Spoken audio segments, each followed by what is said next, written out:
আমি সিলেটে দেখেছি শাহজালাল রহমতুল্লাহ আলাই আল্লাহর ওলি, শাহ আমানত আল্লাহর ওলি, শাহ মাখদুম আল্লাহর ওলি। এই ওলিরা কোনোদিন বলে যায় নাই যে আমার মাজারে পাহারা দিয়ে তোমরা টাকা আদায় করো, বলছে কেউ?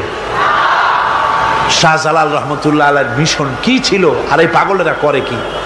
হযরত শাহজালালের তরবারি আজও আছে, আমি তরবারি দেখেছি, দোধারি তরবারি হাতে নিয়ে এসেছেন।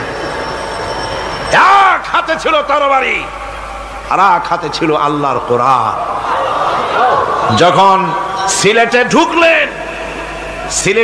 ঢুকলেন গৌর গোবিন্দ তার সব কিছু তিনি আজান দেওয়ালেন। আজান শোনা মাত্র মূর্তিগুলো কাঁপতে লাগলো। গৌর গোবিন্দের কলজা গলার কাছে চলে আসছে, জিজ্ঞেস করছে ব্যাপারটা কি, এরকম হচ্ছে কেন? জ্যোতিষীরা বলল যবন এসেছে, মেলেচ্ছ এসেছে, আর উপায় নাই।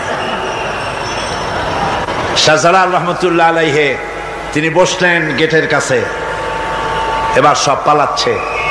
গৌর গোবিন্দ বলল সাপুরিয়াদের ডেকে যে আমারে একটা বাক্সের মধ্যে ভরিয়া সাপ বলে চালাই দিও, আমি সামনে পড়তে চাই না। ভয়তে কলজা গলার কাছে চলে আসছে শুধু আজান শুনে। এরপরে লোক সব চলে যাচ্ছে, উনি দেখতেছেন যাও যাও যাচ্ছে সব। তারপরে ঝুড়িতে করে যাচ্ছে সাপুরিয়ারা, তোমাদের এর মধ্যে কি? সাপ, যাও যাও যাও। এরপরে বড় একটা বাক্স, ওইটার মধ্যে কি? কাজে হুজুর আমরা সাপ খেলা দেখি, এর মধ্যে সাপ। নামাও, আমি সাপ খেলা দেখবো, নামাও ওটা।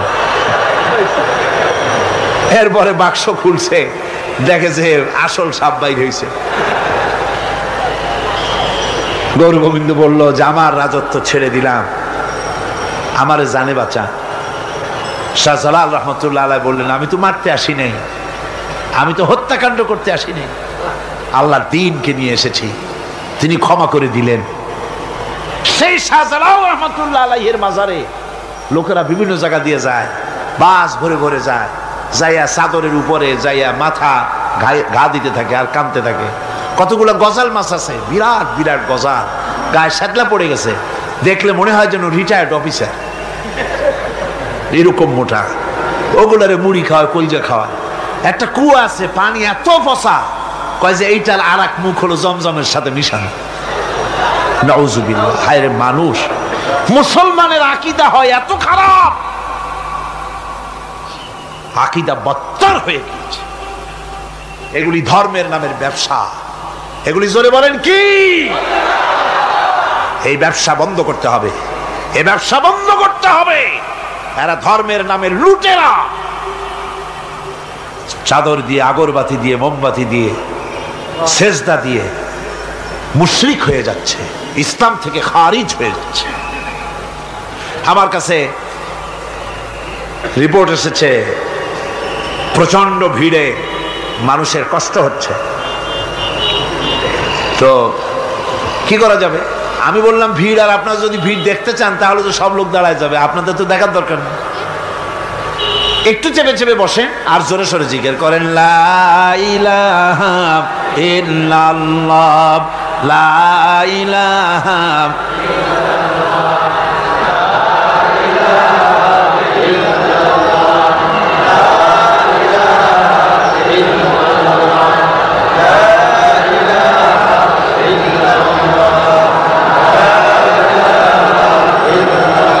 আপনি কিন্তু বসেই এগোতে পারতেন, দাঁড়ালে পরে ডিস্টার্ব হয়, হাঁটলে পরে ডিস্টার্ব হয়।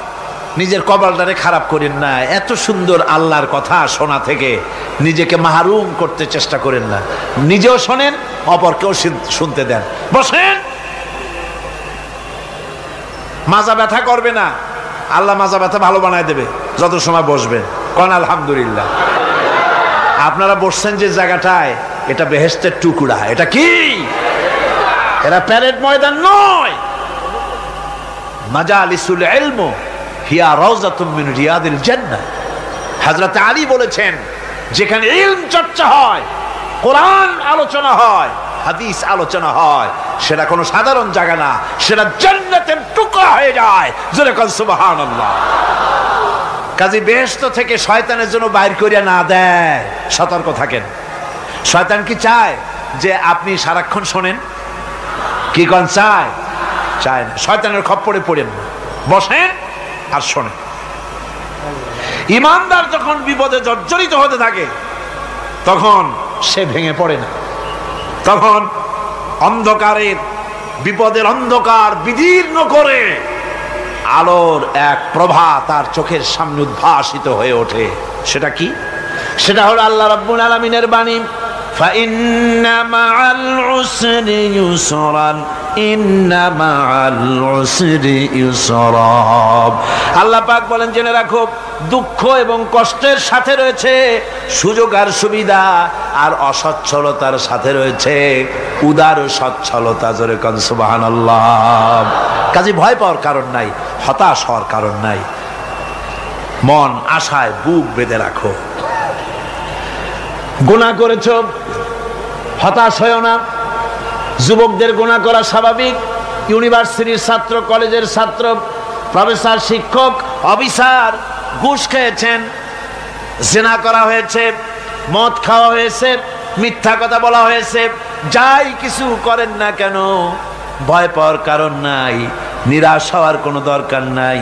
আল্লাহ পাক ডেকে বলেছেন, কুল ইয়া ইবাদিয়াল্লাযীনা আসরাফু আলা আনফুসিহিম লা তাকনাতু মির রাহমাতিল্লাহ। আরে আমার আল্লাহর মতো এত ভালো আর কেউ আছে? এত দরদ আর কারো আছে? আমার আল্লাহ বলেন, ও নবী আপনি শুনায় দেন,